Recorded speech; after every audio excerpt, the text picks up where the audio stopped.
niat baik kalau tidak dilakukan berdasarkan kehendak Tuhan akan menjadi sebuah kebodohan di hadapan Tuhan.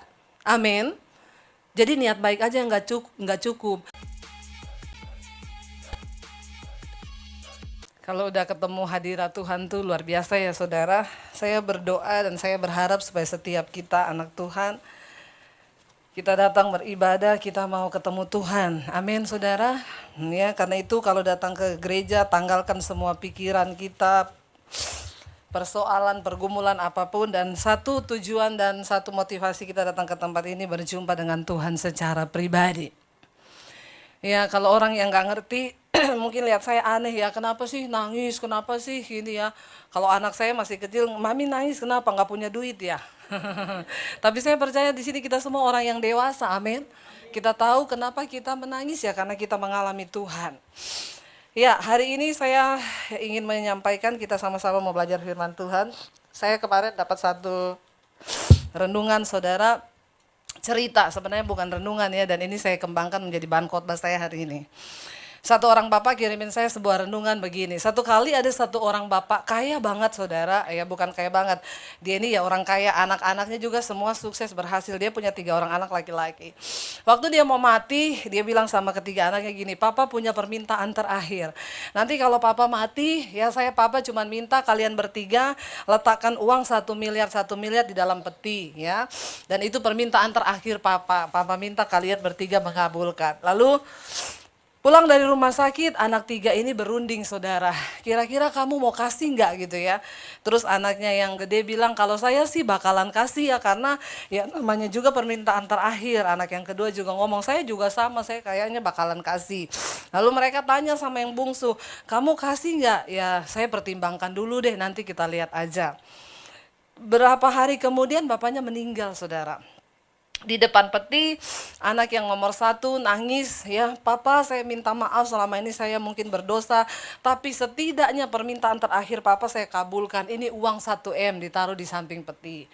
Anak yang nomor 2 juga datang nangis, papa saya juga minta maaf selama bapak hidup saya mungkin gak senangkan bapak, tapi saya turuti permintaan bapak yang terakhir, ini ada uang 1 M ditaruh di peti. Lalu anak yang ketiga saudara, dia maju, mereka tanya, kamu gak bawa duit? Dia bilang gini, kayaknya bapak kurang deh kalau 2 M.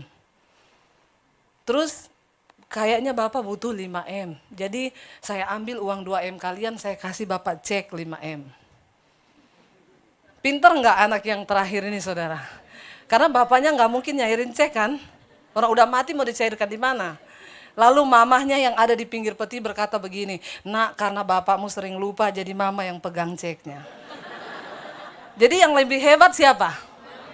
Tepuk tangan buat mak-mak. Yang selalu kalau untuk urusan uang gak bakal lupa. Amin mama. Ya, jadi di sini kita melihat ada 3 tipe orang. Yang pertama bodoh, yang kedua pintar, yang ketiga bijaksana.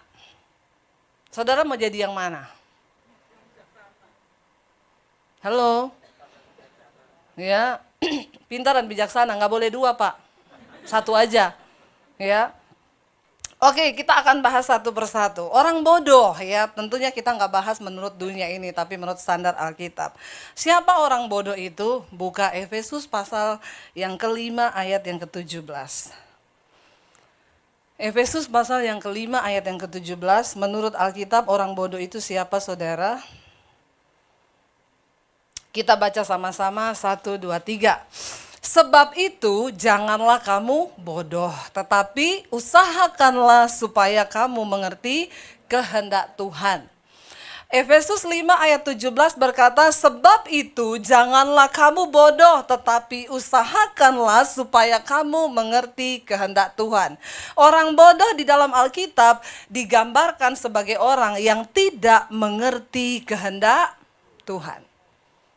Berapa banyak yang di sini mengerti kehendak Tuhan atas hidupnya? Enggak ada yang ngerti? Ya Allah subhanallah, ampuni ya. Saudara jadi Kristen berapa puluh tahun? Ya, yang ngerti rencana Tuhan atas hidupnya berapa banyak? Mulai satu-satu angkat tangan. Ya, tapi kalau saya suruh jabarkan bisa ngerti enggak? Rencana Tuhan atas hidup kita apa? Karena banyak Kristen ikut-ikutan loh. Halo? Orang ke gereja ikut ke gereja, pelayanan, ngapa pelayanan? Pokoknya ikut aja, ikut pelayanan. Ya, terus apa ini ya bayar perpuluhan ngapa? Katanya supaya diberkati, ikut bayar perpuluhan. Ya, kita ini banyak Kristen ikut-ikutan, ngaku apa ngaku. Bahkan banyak orang yang nggak ngerti loh kenapa dia ke gereja. Halo?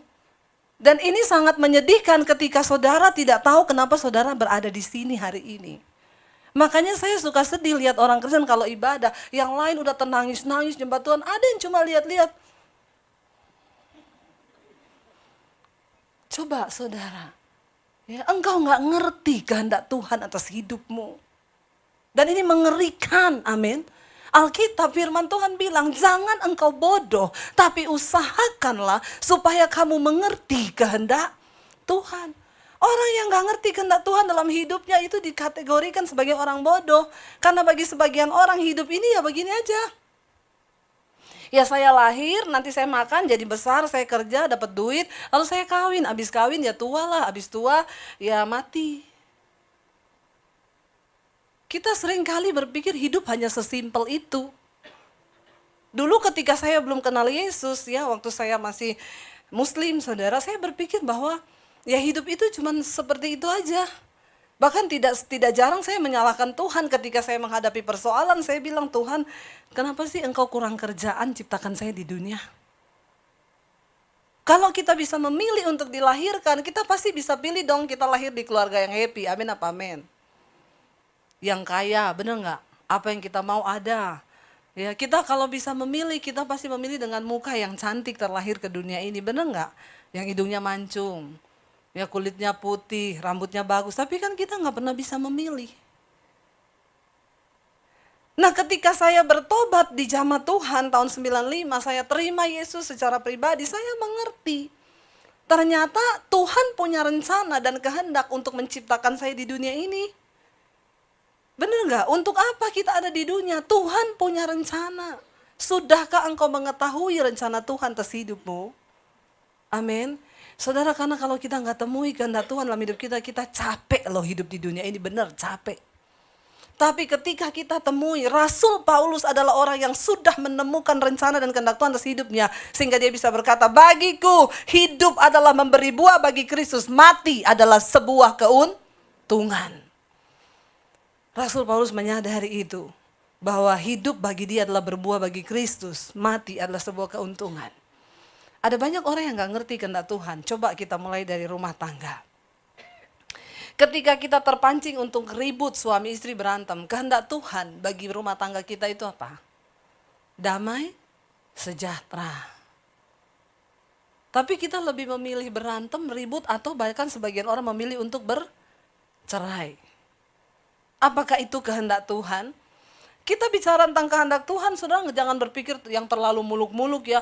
Yang saya bakal jadi pengkhotbah besar, nanti saya bakal gini. Enggak. Mulai dari rumah tangga hidup kita sendiri. Ketika di depan kita ada pilihan untuk berbuat dosa atau mengejar kekudusan, yang kehendak Tuhan yang mana? Kita jatuh bangun di dalam dosa atau kita melakukan kehendak Tuhan? Mengejar kekudusan itu.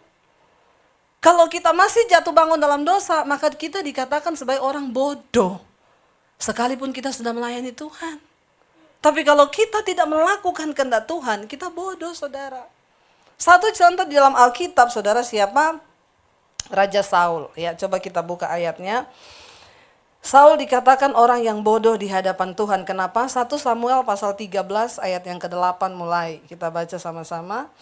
1 Samuel pasal 13 ayat yang ke-8, kita akan baca sampai dengan ayat yang ke-14. Saudara lihat akibat kebodohan dan apa konsekuensinya. 1, 2, 3 kita baca. Ia menunggu 7 hari lamanya sampai waktu yang ditentukan Samuel. Tetapi ketika Samuel tidak datang ke Gilgal, mulailah rakyat itu berserak-serak meninggalkan dia. Jadi ceritanya begini, sebelum kita lanjut baca, 1 Samuel pasal 13 ini bercerita ketika itu mereka berhasil memukul kalah pasukan Filistin. Lalu Saul menjadi bangga, dia mengumumin seluruh negeri bahwa mereka telah pukul kalah pasukan Filistin. Mereka memperoleh kemenangan. Hal itu didengar oleh orang Filistin. Lalu orang Filistin menjadi marah. Mereka bangkit dengan kekuatan tentara, ribuan kereta kuda dan ratusan ribuan bahkan ratusan ribu rakyat yang ikut menyerang kepada Saul. Lalu ketika barisan orang Filistin sudah mendekati ke daerah tempat Saul ada di Gilgal, ya. Saul ini nunggu Samuel bilang 7 hari aku akan datang ke situ. Kita akan mempersembahkan korban. Kamu pokoknya jangan mempersembahkan korban. Dia tunggu Samuel nggak datang, saudara. Apa yang terjadi? Ini ayat yang ke-8 bilang ya. Lalu mulailah rakyat itu berserak-serak meninggalkan dia. Lalu orang Israel mulai tinggalkan Saul karena mereka takut dengan pasukan orang Filistin yang akan datang menyerang, saudara. Lalu ayat yang ke-9 bilang, kita baca sama-sama. Sebab itu Saul berkata, bawalah kepadaku korban bakaran dan korban keselamatan itu. Lalu ia mempersembahkan korban bakaran. Saudara perhatikan, niatnya Saul ini baik nggak? Sebelum maju berperang, dia berkehendak untuk mempersembahkan korban bakaran dan korban keselamatan. Menyembelih anak domba di hadapan Allah supaya ada perlindungan penyertaan Tuhan. Tetapi niat baik kalau tidak dilakukan berdasarkan kehendak Tuhan akan menjadi sebuah kebodohan di hadapan Tuhan. Amin. Jadi niat baik aja nggak cukup. Saul waktu itu kedudukannya raja. Dia tidak boleh mempersembahkan korban karena itu adalah bagiannya imam. Ya, zaman dulu saudara, begitu orang salah melangkahi apa yang sudah Tuhan tetapkan langsung kena hukum, beda sama zaman sekarang. Orang boleh seenaknya mengambil bagian yang mereka anggap mereka bisa. Dan Tuhan kayaknya diamin aja. Tapi hati-hati saudara. Kalau itu bukan kehendak Tuhan, maka kita akan celaka loh dalam hidup ini. Ya. Lalu Saul merasa dia bisa, padahal dia lupa dia tidak ada pengurapan sebagai imam. Dia adalah raja. Sekalipun dia berkuasa, tapi dia nggak boleh ambil bagiannya imam untuk dilakukan. Tuhan marah. Saudara baca ayat yang berikutnya, ayat yang ke-10 dikatakan apa? Baru saja ia habis mempersembahkan korban bakaran, maka tampaklah Samuel datang. Saul pergi menyongsongnya untuk memberi salam kepadanya, ayat 11. Tetapi kata Samuel, apa yang telah engkau perbuat? Jawab Saul, karena aku melihat rakyat itu berserak-serak meninggalkan aku dan engkau tidak datang pada waktu yang telah ditentukan. Padahal orang Filistin telah berkumpul di Mikmas, ayat yang ke-12. Maka pikirku, sebentar lagi orang Filistin akan menyerang aku di Gilgal, padahal aku belum memohonkan belas kasihan Tuhan. Sebab itu aku memberanikan diri, lalu mempersembahkan korban bakaran. Yang niatnya baik, kalau tidak sesuai kehendak Tuhan, nggak bisa. Amin saudara. Jadi jangan cuma main tabrak dengan niat baik ya. Kalau itu Tuhan gak berkehendak, hancur semuanya. Seringkali kita merasa kita bisa, kita mampu dengan cara pikir kita. Apa yang menghalangi kita ini bisa jadi orang yang bijaksana? Karena kita ini semua punya pikiran. Dan seringkali ketika keadaan terdesak, ya, maka karakter asli kita tuh muncul. Lalu kita lupa, tanya apa kehendak Tuhan. Ya, bener gak? Apa yang sedang mendesak saudara hari-hari ini? Kebutuhan keuangan kah? Apa yang sedang mendesak saudara hari-hari ini? Anda butuh disembuhkan? Ingat, balik kepada Tuhan. Tanya apa kehendak dan maunya Tuhan. Karena kita nggak bisa seenaknya kita untuk melakukan apa yang sebenarnya niat baik. Tapi kalau itu bukan kehendak Tuhan, maka sia-sia. Ini pernah terjadi dengan kisahnya siapa? Daud. Ketika Daud berikhtiar untuk memindahkan tabut Allah ke Yerusalem. Sebenarnya ini niat baik gak saudara? Baik banget. Daud bilang itu tabut Allah harus adanya di Yerusalem bukan di tempat lain. Lalu Daud dengan kekuatan, dengan hikmatnya sebagai seorang raja.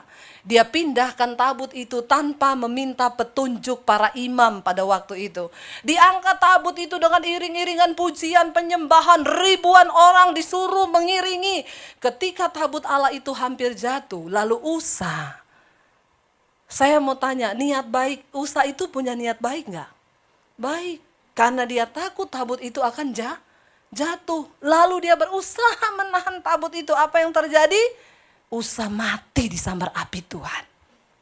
Ketika itu saudara, iring-iringan para pemusik, penyanyi, semuanya berhenti dan menjadi sebuah kedukaan. Daud ketakutan melihat apa yang terjadi. Daud bilang, stop, jangan bawa tabut itu. Titip rumah imam yang paling dekat di sini siapa? Obed Edom. Taruh di rumah Obed Edom. Kita akan pikirkan selanjutnya apa yang akan kita lakukan. Ingat saudara, niat saja nggak cukup. Kalau itu tidak sesuai dengan rencana Tuhan, maka Tuhan tidak berkenan. Gereja hari-hari ini kita perlu berdoa banyak kepada Tuhan. Minta tuntunan Tuhan atas gereja ini apa? Minta tuntunan Tuhan atas kehidupan kita itu apa? Kita nggak bisa bergerak dengan kekuatan kita sendiri. Dan ketika gereja mulai bergerak dengan kekuatan pikirannya sendiri, maka apa yang akan terjadi? Stuck, saudara. Mungkin jemaatnya bertambah banyak, tapi pertumbuhan iman nggak ada di sana. Mungkin kita rajin ke gereja, tapi sudah nggak ada lagi hubungan pribadi dengan Tuhan. Lalu untuk apa engkau duduk setiap hari Minggu di bangku ini? Amin. Kita berdoa saudara, supaya gereja ini, khususnya di tempat ini, yuk kita minta pimpinan Tuhan. Rendahkan hati duduk di hadirat Tuhan. Tapi sekarang kebanyakan saudara semuanya pakai logika sendiri. Dijalankan dengan kekuatan sendiri, nggak bisa. Ini perkara rohani. Tidak bisa ditangani oleh manusia duniawi. Amin. Kita perlu pimpinan Tuhan. Dalam rumah tangga kita butuh pimpinan Tuhan. Di dalam pelayanan kita butuh pimpinan Tuhan. Lihat niat Daud baik. Akhirnya Daud pulang saudara ketika dia sudah tidak ada kepikiran lagi untuk memindahkan tabut. Dia akhirnya titip rumah Obed Edom, diberkati luar biasa. Daud mendengar Obed Edom diberkati karena tabut itu. Lalu dia panggil imam. Dia minta petunjuk kepada imam. Lihat baik-baik. Daud meminta petunjuk kepada imam. Lalu imam-imam bilang, kamu angkat tabut itu nggak boleh sembarang orang. Itu harus orang Lewi yang pikul. Jangan suruh Usa, dia bukan imam. Makanya terbakar. Siapa Lewi? Kaum imam pada waktu itu. Ketika itu Daud mendengar apa yang imam-imam itu suruhkan kepadanya sesuai dengan yang Tuhan mau. Lalu saudara, Daud ketika yang pertama dia pikul tabut itu dengan iringan, dia pakai baju kerajaan. Sebagai raja dia pakai jubah rajanya. Ketika yang kedua kali imam-imam bilang gak boleh. Semua harus pakai jubah keimaman. Tanggalkan baju rajamu dan engkau kenakan jubah keimaman dari kain efod. Lalu Daud pakai itu, mereka bawa iring-iringan setiap berapa meter sembelih korban. Jalan lagi, sembelih korban, jalan lagi. Itu yang Tuhan mau. Akhirnya tabut itu sampai ke Yerusalem. Apa yang kita mau belum tentu apa itu yang Tuhan mau. Amin. Dan ketika kita melakukan tepat seperti yang kita mau, kita adalah orang-orang yang berkenan di hadapan Tuhan dan kita nggak dibilang bodoh. Ya, jangan jadi orang bodoh. 1 miliar taruh di peti. Saya berdoa hari ini kita semua dibukakan Tuhan. Ya, seperti apa yang akhirnya saudara tahu. Balik ke tadi 1 Samuel. Ayatnya, apa yang terjadi dengan Raja Saul ketika dia tidak melakukan apa yang Tuhan mau? Kata Samuel kepada Saul, perbuatanmu itu bodoh. Karena apa? Engkau tidak mengikuti perintah Tuhan Allahmu yang diperintahkannya kepadamu, sebab sedianya Tuhan mengokohkan kerajaanmu atas orang Israel untuk selama-lamanya. Jadi Raja Samuel berkata, Saul, yang engkau lakukan tuh bodoh. Kenapa? Karena engkau tidak menuruti perintah Tuhan. Sebenarnya dari awal Tuhan sudah berjanji untuk mengokohkan kerajaanmu. Tapi karena kebodohanmu yang tidak menurut pada perintah Tuhan. Dan ini hal yang sakral. Lalu ayat yang ke-14 bilang apa? Tetapi sekarang kerajaanmu tidak akan tetap. Tuhan telah memilih seorang yang berkenan di hatinya. Dan Tuhan telah menunjuk dia menjadi raja atas umatnya. Karena engkau tidak mengikuti apa yang diperintahkan Tuhan kepadamu. Pada akhirnya apa yang Tuhan mau dari hidup kita adalah ketaatan. Ya, kalau mau dibilang salah apa sih? Saul mungkin bilang, saya salah apa? Saya itu cuman pengen mempersembahkan korban loh. Karena musuh sudah berada di depan. Sebentar lagi saya diserang sama orang Filistin.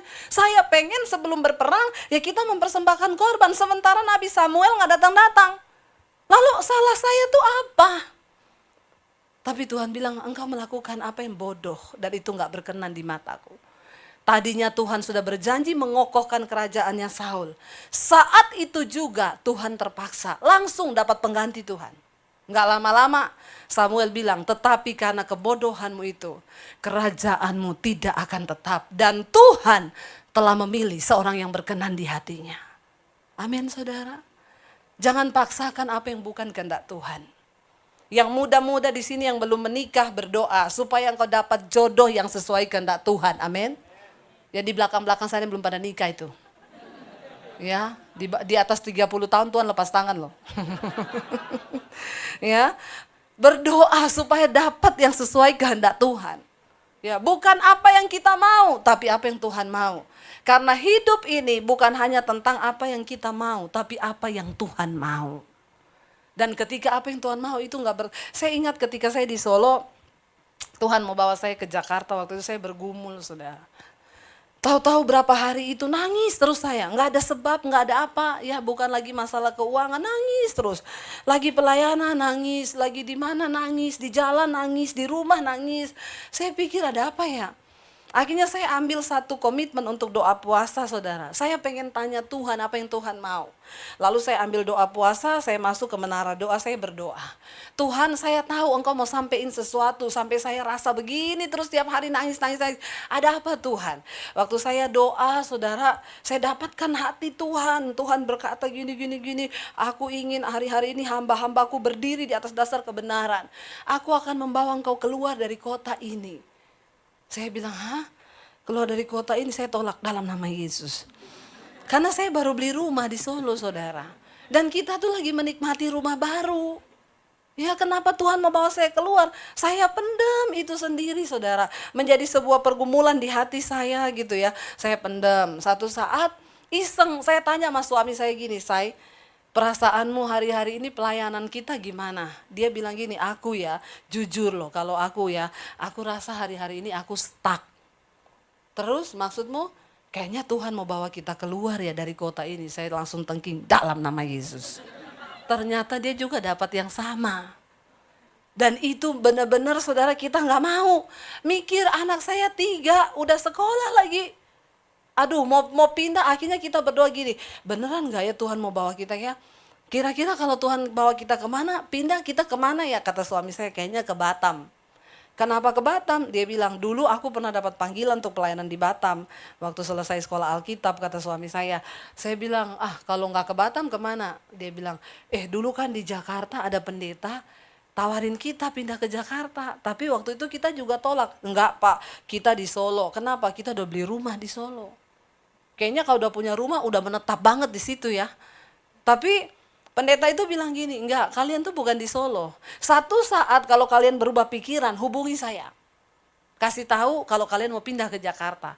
Jadi kita berunding gini, apa itu pendeta kali ya? Yaudah gini aja deh, kita juga melangkah ya. SMS aja pendeta itu. Ya, masih berlaku enggak tawarannya? Saya cari nomor HP-nya di HP saya, saudara, nggak ada. Ternyata kesimpan di HP yang lama. Karena orang penting itu nggak ganti nomor, tapi ganti HP. Amin. Orang nggak penting ganti nomor terus.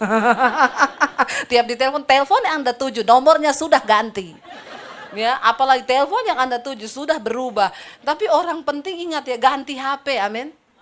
Tapi orang nggak penting ganti. Tapi sekarang nomor udah diregistrasi, jadi Anda nggak bisa gonta-ganti lagi. Bener nggak? Nomor kalau udah diregistrasi, nelpon ke HP saya, walaupun saya belum punya nama orang itu masuk, langsung ketulis Nurmin Hayati. Dia telepon saya langsung bilang, iya Ibu Nurmin, loh kok Ibu tahu? Ada deh. Padahal karena sudah diregistrasi. Jadi itu khususnya sekarang ini biar nggak ada penipuan, nggak ada apa. Saya cari nomornya udah nggak ada. Terus suami saya bilang gini, gampang ntar saya mintain di gereja. Karena kan dia sering diundang tuh di gereja kita. Saya bilang gini, jangan diminta. Terus kita jadikan ini tanda. Kalau Tuhan mau bawa kita benar pindah ke Jakarta, Tuhan yang kirim itu nomor. Saudara, kira-kira susah nggak? Tuhan kirim nomor susah nggak? Nggak usah sok beriman. Saya tanya pakai logika ini, kira-kira susah nggak pakai logika? Sok beriman semua, enggak. Padahal coba di rumah pikir, iya juga ya, susah loh itu. Ya, lo bener nggak? Ya secara logika susah loh. Bagaimana caranya coba Tuhan bawa nomor? Jadi saya sengaja pilih cara yang susah. Saya bilang gini, Tuhan sorry ya, saya bukan kepala batu loh. Tapi saya pengen tahu ini kehendakmu atau karena kita ini merasa stuck atau apa, kan bisa emosi sesaat kan? Emosi jiwa kan ada kan?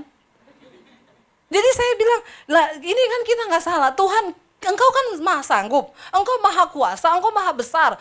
Tidak ada yang sulit bagi Tuhan bawa nomor itu ke sini. Suatu suami saya gini, iya juga ya. Iya, kita jadikan tanda. Seminggu berlalu nggak ada apa-apa, 2 minggu berlalu nggak ada apa-apa, sebulan nggak terjadi apa-apa. Kita tunggu terus, saudara. Tiba-tiba ada teman suami saya datang mampir ke rumah. Dia lihat-lihat di komputer, dia bilang, ih banyak lagu-lagu rohani ya. Besok aku bawa flash disk ke sini, titip ya, kopiin semua lagu rohani yang ada di komputermu. Aku mau pakai buat di gereja aku tuh lagu-lagunya baru. Kata suami saya, iya bawa aja. Besoknya dia ke rumah bawa flash disk. Suami saya bilang taruh aja di meja. Lama dia nggak buka, saudara. Ya, udah berapa minggu dia baru, oh iya ya, saya disuruh kopiin, iya deh saya kopi deh. Malam-malam dia di kantor, di depan, di rumah kita dulu di depan tuh ada kantor, saudara. Karena kita dulu bikin penerbitan buku, saudara ya. Lalu dia malam-malam tiba-tiba teriak, Say, sini. Saya pikir dia lihat setan. Malam-malam soalnya jam 11 malam, saya bilang, ngapa? Ada apa? Ada setan? Enggak, sini. Dia tunjukin di komputer. Waktu dia buka flash disknya itu ada file di situ, nama hamba Tuhan plus nomor telepon. Pas diklik nomor 1 namanya pendeta itu. Memang tidak susah bagi Tuhan ya. Sekarang saya baru akui. Lo bener, ya ampun saya langsung subhanallah. Lo bener gak saudara? Karena waduh jangan sampai ini jadi kenyataan Tuhan. Lalu suami saya bilang, SMS. Saya SMS, Pak ini Daniel Debbie di Solo. Dulu Bapak tawarin kita ke Jakarta, masih berlaku gak tawarannya? Dia gak balas saudara. Seminggu, 2 minggu gak dibalas. Saya SMS lagi, kata suami saya gini, telepon gak usah, SMS aja.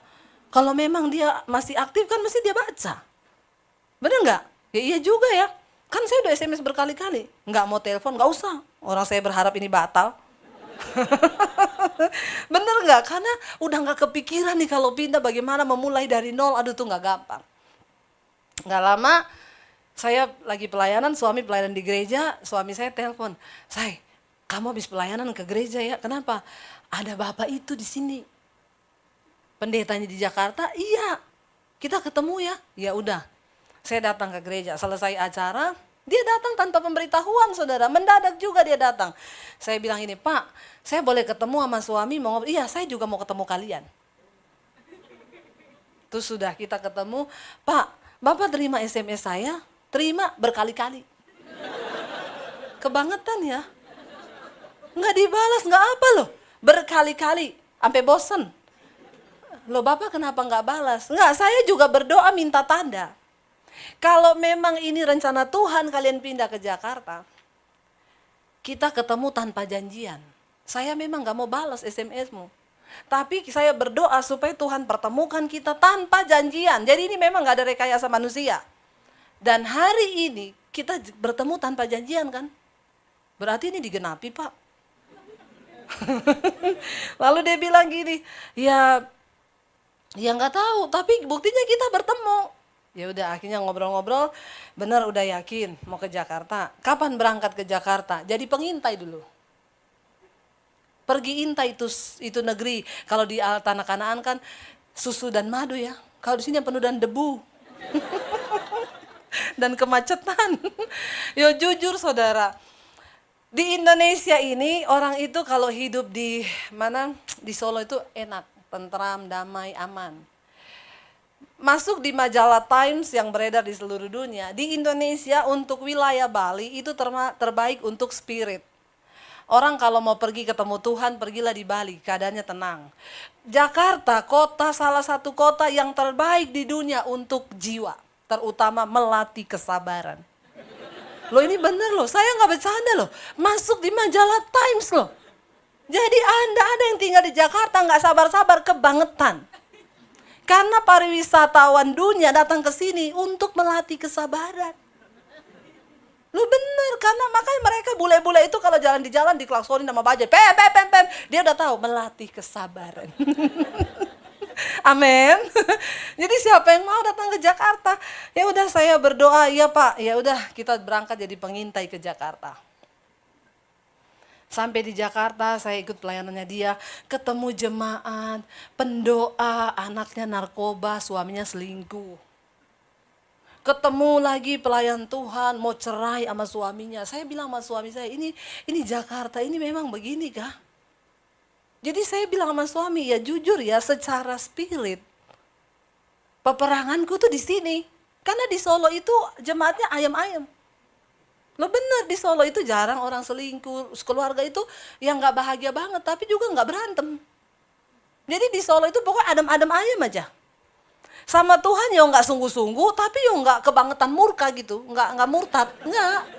Jadi ya suam-suam gitu. Tapi kalau di sini kan kelihatan banget saudara, ya bener-bener yang peperangan itu, wah saya bilang sama suami kalau secara roh saya di sini.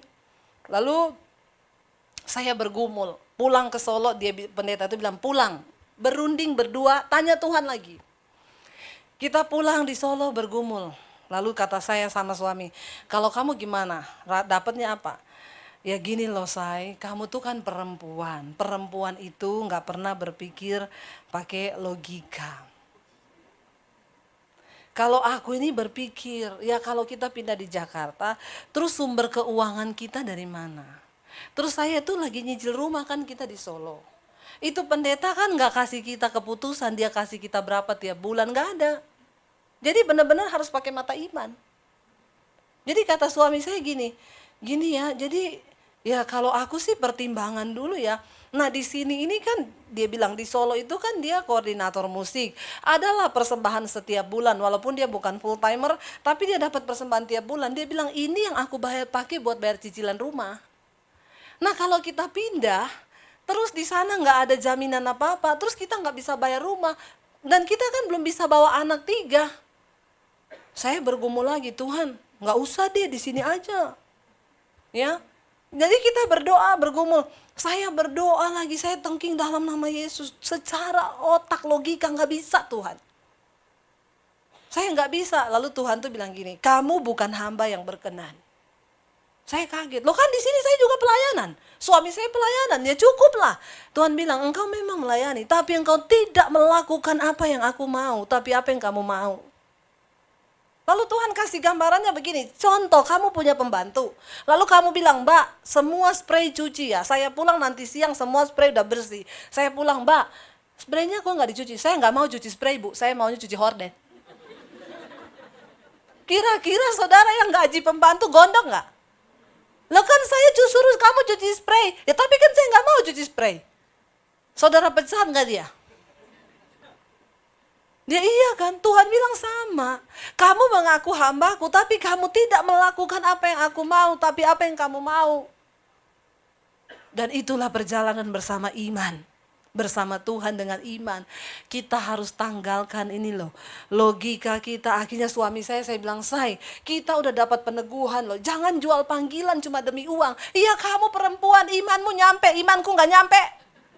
Kata suami saya. Memang yang rata-rata kurang beriman itu suami sih. Karena selalu berpikir pakai logika. Perempuan tuh main tabrak aja pakai perasaan. Lalu kami bergumul, saya cuma berdoa, Tuhan, kan istri itu tunduk sama suami ya, terserah loh, dia enggak berangkat, saya ya enggak. Tapi kalau Tuhan mau kami berangkat, ya Tuhan lakukan sesuatu. Tiba-tiba wakil gembalanya panggil dia.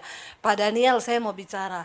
Pak, ini karena yang pegang keuangan semua ganti bendahara baru. Mulai bulan depan semua persembahan dihapus. Termasuk punya Bapak tiap bulan dihapus. Haleluya enggak saudara?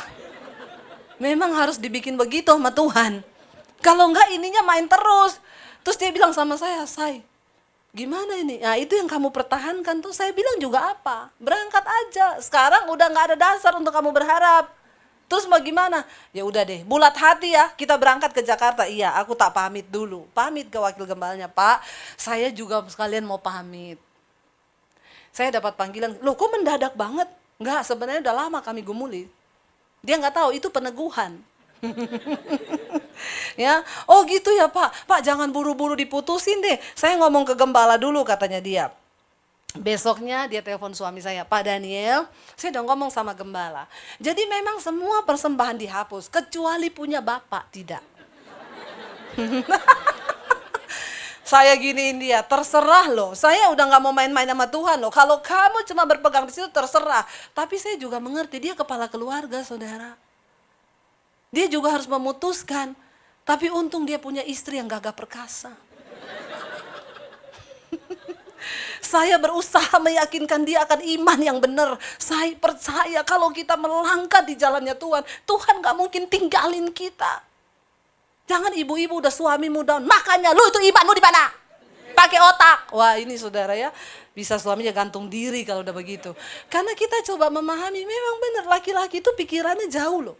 Dia pikir anak mau kuliah, kadang ibu-ibu tuh nggak ke mall, udah ya makan-makan, jajan, belanja, selesai.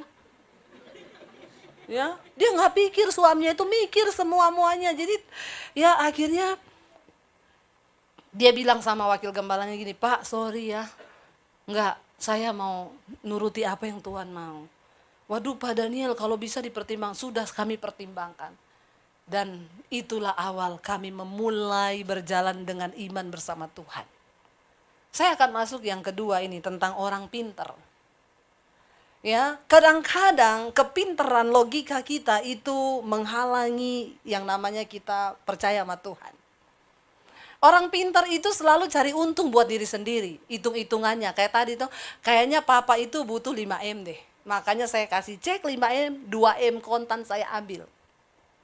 Nah ini orang pinter, selalu yang penting dia untung. Pakai logika, cara berpikirnya seperti itu. Saudara, manusia itu diciptakan Tuhan, kita punya yang namanya otak. Semua punya kan? Otak manusia itu didesain oleh Tuhan, luar biasa hebat. Otak manusia terdiri atas dua bagian nih. Ada otak kiri, ada otak kanan. Otak kiri itu berfungsi untuk memikirkan hal-hal yang sekarang. Tapi otak kanan itu dikatakan alam bawah sadar. Makanya kalau orang koma, otak kiri bisa berhenti. Waktu kita tidur, otak kiri diem. Tapi otak kanan tidak akan pernah berhenti. Dia menyimpan semua memori di bawah sadar. Ya, kalau orang sebagian dokter bilang ini jiwa manusia, saudara. Dia merekam, bahkan dia bisa menggerakkan hal-hal yang makanya ada orang bilang kekuatan pikiran, bisa bengkokin sendok pakai kekuatan pikiran, apa segala macam lah. Itu mereka berpendapat bahwa otak kanan manusia itu punya kekuatan yang besar sekali. Ya. Nah otak kanan itu nggak mungkin bisa beristirahat. Sekalipun Anda tidur, otak kananmu tetap jalan. Makanya kadang kita tidur mimpi dikejar setan. Tiba-tiba suami saya sering banget tiap malam tiba-tiba lagi terus bahasa roh. Saya tanya, "Kenapa saya mimpi dikejar kuntilanak?" Tapi kenapa yang keluar bahasa roh? Karena otak kanan bawah sadar masih tetap ingat, dia punya iman, ada Tuhan. Saya juga sering gitu, mimpi didatangi nenek sihir, ya mau dicekik, mau mati. Saya ingat, loh kan saya ini anaknya Tuhan, saya punya nama Yesus. Tiba-tiba saya serang nenek sihir itu, dalam nama Yesus. Tiba-tiba saya dibangunin suami saya lagi, dalam nama Yesus, dalam nama Yesus. Ini namanya alam bawah sadar kita. Otak kanan ini tetap jalan sekalipun kita tidur. Nah ketika orang koma, otak kanan itu tetap berfungsi. Walaupun dia koma, makanya ketika kita bisikin tentang iman, dia bisa terima, dia bisa nangis, dia bisa bertobat. Ini otak kanan, saudara. Ada satu statement yang berkata begini, ya, orang itu 5%, ya, orang-orang sukses di dunia ini, mereka hanya menggunakan 5% dari otak mereka, ya. Jadi dengan kata lain begini, tulisan nggak ada yang lebih gede lagi. Haleluya ya. Saya udah pakai kacamata loh ini padahal ya, nggak kebaca ya. Ada ungkapan berkata bahwa ya rata-rata orang mempergunakan 5% dari otaknya dan mereka bisa sukses ya. Berarti pendapat ini juga bisa berkata begini. Berarti bila Anda menggunakan menaikkannya menjadi 10%, Anda bisa jadi orang jenius. Ini pernyataan benar atau salah? Ya, ini pernyataan yang salah, Saudara. Yang benar adalah, tolong ditayangkan. Yang benar adalah rata-rata manusia di dalam melakukan aktivitasnya hanya 5% yang dilakukan dengan berpikir. Lalu 95% dilakukan dengan refleks. Nggak pakai pikiran. Otak kanannya nggak dipakai. Ya pokoknya otak kiri aja refleks ya. Itu yang, nah jadi saudara, benar ungkapan 5% dari orang sukses di dunia itu adalah yang hanya menggunakan otaknya 5%. Itu benar, tapi mereka gunakan dengan berpikir. Sedangkan yang 95% orang nggak pernah mempertimbangkan, langsung aja bertindak. Langsung aja melakukan 95% refleks. Dan nggak pernah ada pertimbangan, otak kanannya nggak dipakai. Lalu bisakah ini dirubah saudara? Bisa. Rasul Paulus berkata begini, Roma pasal 12 ayat yang kedua. Roma 12 ayat yang kedua berkata begini. Ya, berubahlah oleh pembaharuan budimu, supaya engkau dapat membedakan, ya, janganlah kamu menjadi serupa dengan dunia ini, tetapi berubahlah oleh pembaharuan budimu, sehingga kamu dapat membedakan manakah kehendak Allah, apa yang baik, yang berkenan pada Allah, dan yang sempurna. Kata berubahlah oleh pembaharuan budimu dalam terjemahan bahasa Inggrisnya dikatakan ya your mind, cara berpikirmu, ubah cara berpikirmu supaya engkau bisa membedakan ya mana kehendak Allah, apa yang berkenan kepada Allah dan yang sempurna. Jadi saudara, otak kanan itu merekam semua yang engkau dengar, termasuk kenapa kita ada di gereja ini, kita lagi belajar menanamkan segala yang baik di dalam otak kanan kita. Firman yang saudara dengar, rekam itu di bawah alam bawah sadarmu, sehingga ketika engkau menghadapi pertempuran, peperangan, pergumulan, firman itu bisa keluar. Itu yang mempengaruhi hidupmu dan mengubah. Jadi begini saudara, apa yang engkau pikirkan, coba tayangkan gambarnya yang satu. Apa yang engkau pikirkan, itulah engkau, ya. You are what you think. Kamu adalah apa yang kamu pikirkan. Kalau engkau terus berpikir tentang ketakutan, maka engkau jadi seorang penakut. Ini dipakai oleh orang-orang sukses yang namanya motivator. Tapi mereka itu pakai yang secara dunia. Nah kita, yang kita tanamkan di pikiran kita adalah firman Tuhan. Engkau akan menjadi seperti yang engkau pikirkan. Kalau engkau pikirkan terus ya takut melangkah, maka engkau jadi gagal. Makanya orang-orang motivator itu bilang, pikirkan engkau sukses. Bilang engkau pasti sukses. Sampai alam bawah sadarmu mendengar.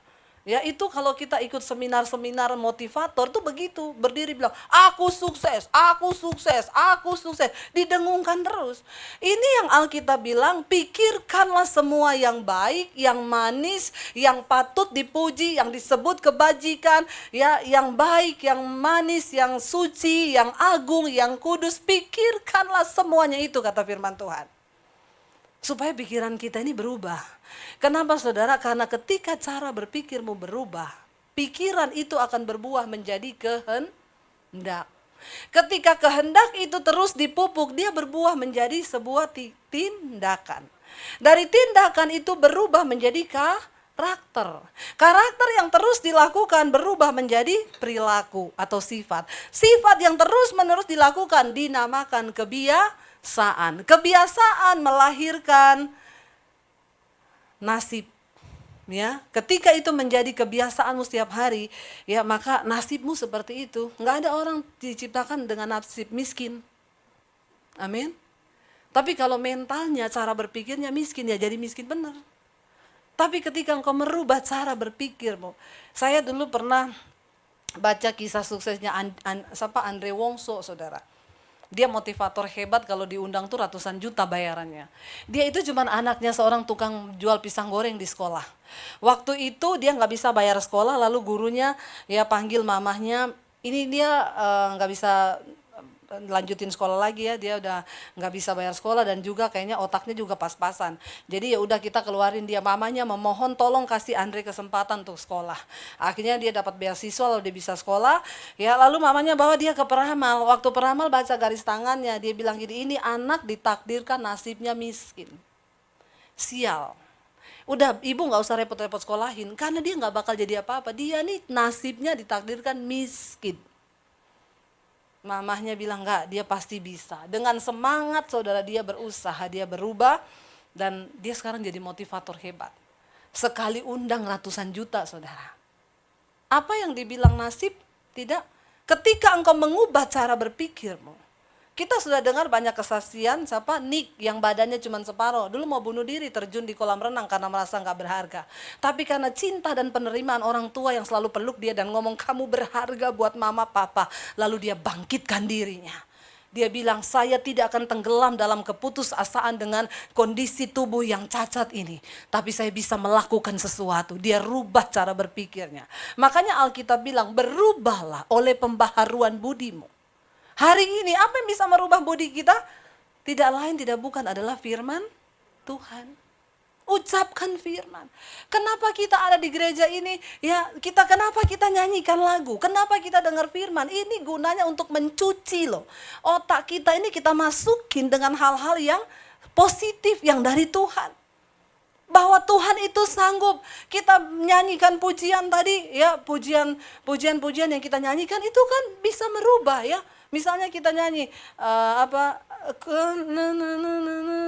mungkin ku tak mengerti apa yang ku alami, namun ku yakin Tuhan punya rancangan terbaik. Makanya kalau nyanyi, tolong pakai ekspresi dengan pikiranmu engkau nyanyi.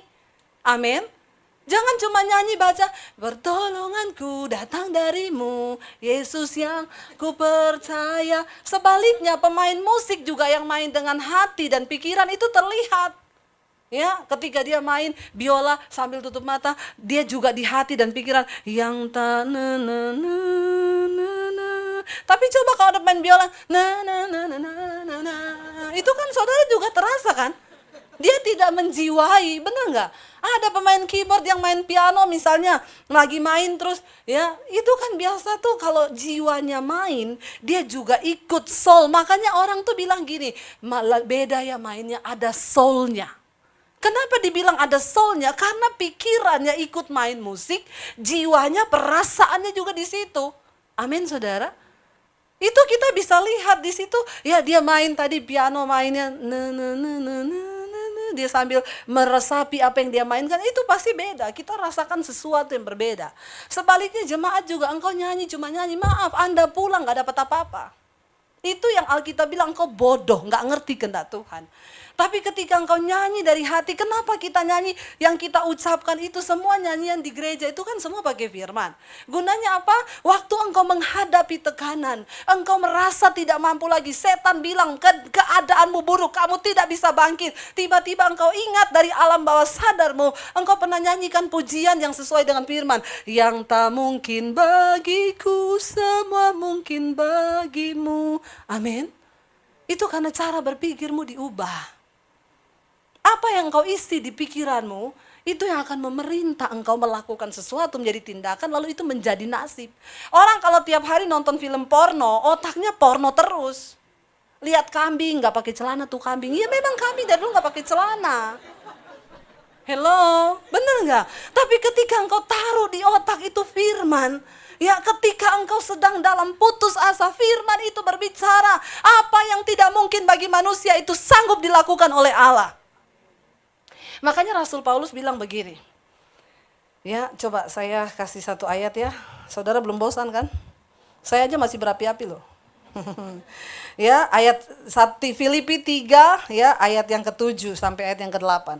Filipi 3 ayat 7 dan ayat yang ke-8 kita baca. Tetapi Apa yang dahulu merupakan keuntungan bagiku, sekarang kuanggap rugi karena Kristus. Lalu ayat yang berikutnya, malahan segala sesuatu kuanggap rugi. Karena apa? Pengenalan akan Kristus Yesus Tuhanku lebih mulia daripada semuanya. Oleh karena dialah, aku telah melepaskan semuanya itu dan menganggapnya sampah. Supaya apa? Aku memperoleh Kristus. Kenapa Rasul Paulus bisa bilang begini? Apa yang dulu merupakan keuntungan bagiku sekarang rugi karena pengenalan akan Kristus. Artinya cara berpikir mulai dirubah. Apa yang merubah dia? Pengenalan akan Kristus Yesus Tuhan. Karena dia baca Alkitab. Dia mulai merasa yang dulu itu kebodohan. Dulu bagi Rasul Paulus bunuh orang itu satu keuntungan loh. Dia pikir dia berbuat bakti kepada Allahnya. Tapi ketika dia mengenal firman kebenaran, dia mulai bilang, ternyata apa yang aku lakukan itu dulu itu kebodohan. Kuanggap rugi. Karena pengenalan akan Yesus Kristus Tuhan itu lebih berguna dari segala-galanya. Saudara, ayo kita jangan berhenti jadi Kristen pas-pasan di gereja. Tuhan udah mau datang, saudara.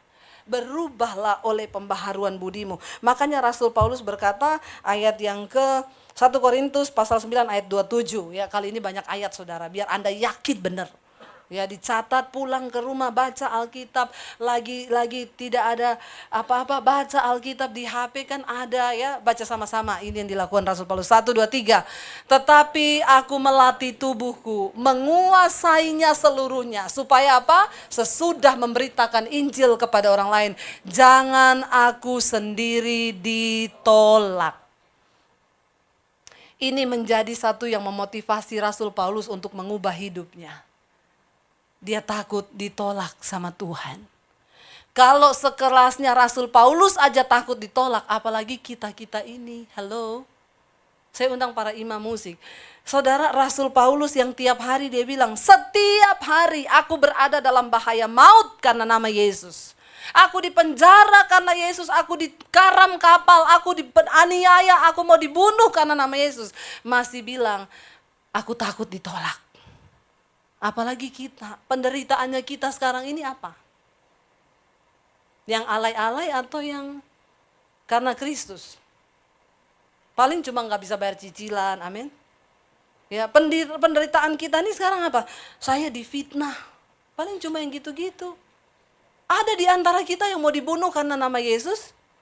Gak ada kan? Kalau ada saya acungin jempol saudara. Ya kayaknya hari-hari ini orang mau dibunuh karena nama Yesus sudah gak ada loh. Rasul Paulus bilang satu hal yang memotivasi aku untuk melatih tubuh, menguasai, berubah seluruhnya. Kenapa? Karena dia takut ditolak sama Tuhan. Saya berdoa kita semua hari ini, kita juga mau jadi pribadi yang gak mau ditolak sama Tuhan. Amin. Kita mau bilang ubah kami Tuhan. Ubah cara berpikir kami, ubah paradigma kami.